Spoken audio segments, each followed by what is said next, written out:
మీ శ్రేయస్సు కోసం చేసే పూజలు, హోమాలు, యజ్ఞాలు ఇప్పుడు ఒక్క క్లిక్ దూరంలో వేదమందిర్.com.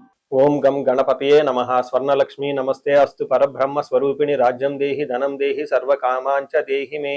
12 రాసుల వారికి లక్ష్మి, స్వర్ణలక్ష్మి అమ్మవారి యొక్క కృపా కటాక్షం వలన ప్రతి ఒక్కళ్ళకి ఆత్మజ్ఞానం కలిగి ఉండాలి. తద్వారా ప్రతి నిమిషం ప్రతి సందర్భంలోనూ సంతోషంగా ఉత్సాహంగా ఉండే విధంగా అమ్మవారికి అందరినీ ఆశీర్వదించాలని, అంతేకాకుండా రాజ్యం దేహి, మన అందరికీ మంచి పదవి, ఉన్నతమైన స్థితి, ఒక అధికారం, దర్పం అన్ని కలిగించాలని, దానితో పాటు స్వర్ణలక్ష్మి అమ్మవారు ప్రతి ఒక్కరికి ధన ప్రవాహాన్ని కలిగించాలని, ఫైనల్ గా సర్వకామాంచ దేహిమే, మనం అనుకున్న ప్రతి కోరిక కూడాను ఇమ్మీడియట్ గా తక్షణమే అమ్మవారు మనకి నెరవేర్చాలని చెప్పేసి అమ్మవారు ప్రార్థన చేస్తూ, గణపతిని కూడా మనం చేసే ప్రతి దానిలోనూ మనకి బుద్ధి సిద్ధి, చక్కటి విజయాన్ని, ఒక మంచి వివేకాన్ని కలిగించాలని, సత్ డెసిషన్స్, మంచి నిర్ణయాలు తీసుకునే విధంగా మనకి గణపతి మనకి కృప ఉండాలని చెప్పేసి ప్రార్థన చేస్తూ, మనం ఈ రోజు టాపిక్ చూసుకుంటే సూర్యుడు వృషభ రాశి నుంచి మిథున రాశిలోకి మారుతూ ఉన్నారు. దీనిని మనకి మిథున సంక్రమణ అంటారు. అంటే ఇది 12 రోజులు ఉంటుంది ఈ సంక్రమణ. మనకి మకర సంక్రమణ,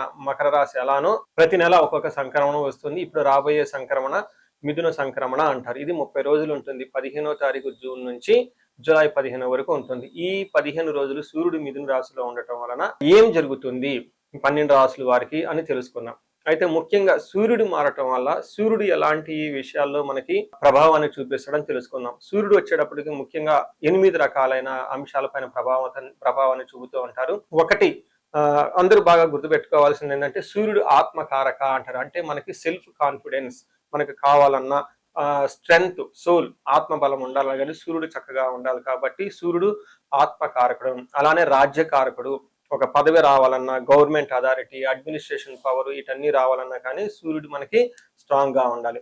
అలానే పితృకారకుడు, father related elders, mentors, boss, వీళ్ళందరినీ కూడా మనకి సూర్యుడే రిప్రజెంటేషన్ చేస్తూ ఉంటారు. యశస్సు, కీర్తి ప్రతిష్టలు, గుర్తింపు, కొంతమందికి గుర్తింపు ఉంటుంది ఏ పని చేసినా, కొంతమందికి ఏ పని చేసినా గుర్తింపు అనేది ఉండదు.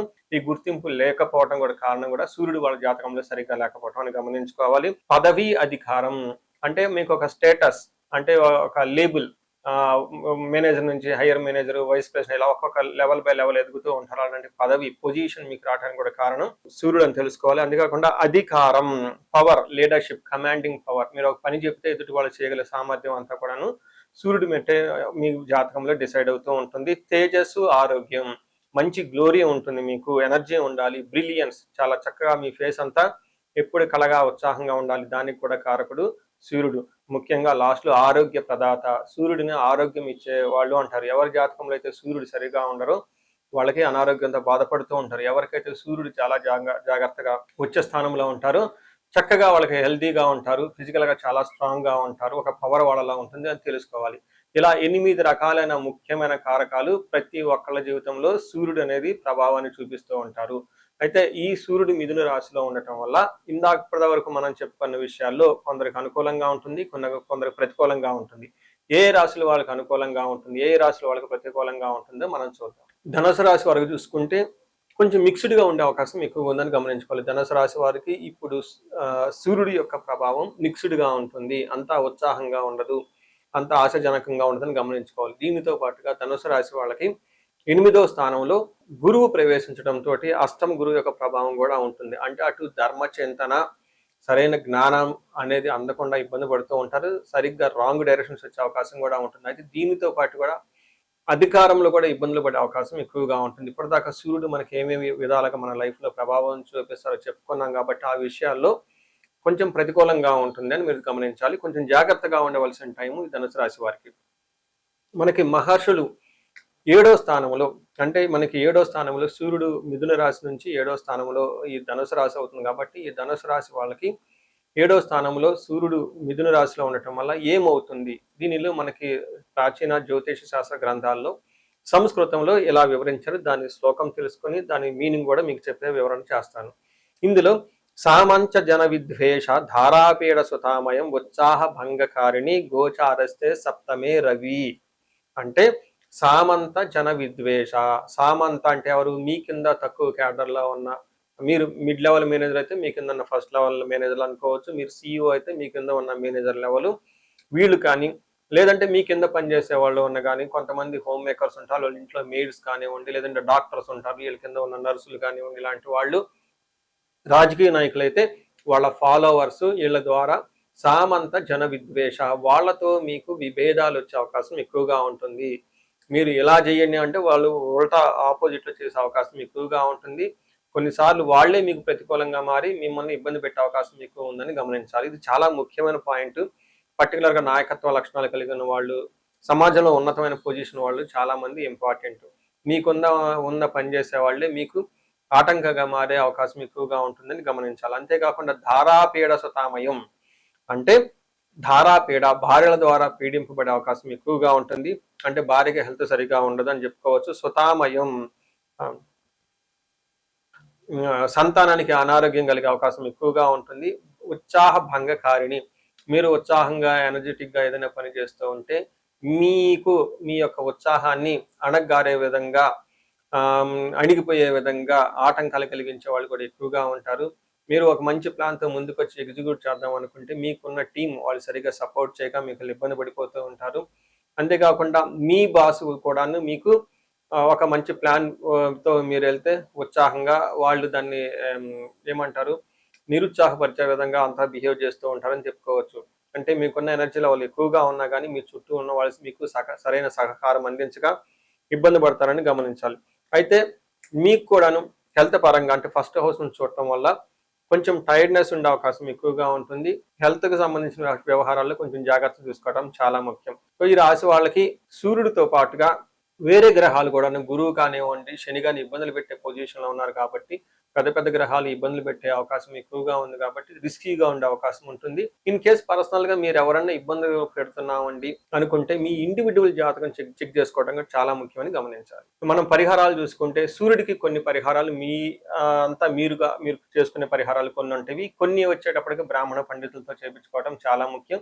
కొన్ని క్షేత్ర దర్శనాలు కూడా చేసుకోవడం చాలా చాలా ఇంపార్టెంట్. ముందు ముఖ్యంగా మీవంతా సెల్ఫ్ రెమెడీస్ అంటారు, మీరంతా స్వయంగా చేసుకునే పరిహారాలు కొన్ని ఉంటాయి. అందులో ముఖ్యంగా చూసుకుంటే సూర్య నమస్కారాలు చేయడం చాలా ఇంపార్టెంట్. సూర్య అష్టకం చదవటము లేదా ఆదిత్య హృదయ స్తోత్రం చదవటం కూడా చాలా ఇంపార్టెంట్. ఎప్పుడైతే ఆదిత్య ఉదయ స్తోత్రము, హనుమాన్ కార్యసిద్ధి మంత్ర రెండు కలిపి కనుక చదువుకలిపితే ఇంకా చాలా మంచి రిజల్ట్ ఉంటుంది. సో ఇక్కడ ఆదిత్య హృదయ స్తోత్రంతో పాటు హనుమాన్ చాలీసా కానీ, హనుమాన్ కార్యసిద్ధి మంత్రం కానీ చదువుకుంటే ఇంకా చక్కటి మంచి రిజల్ట్ వస్తుంది.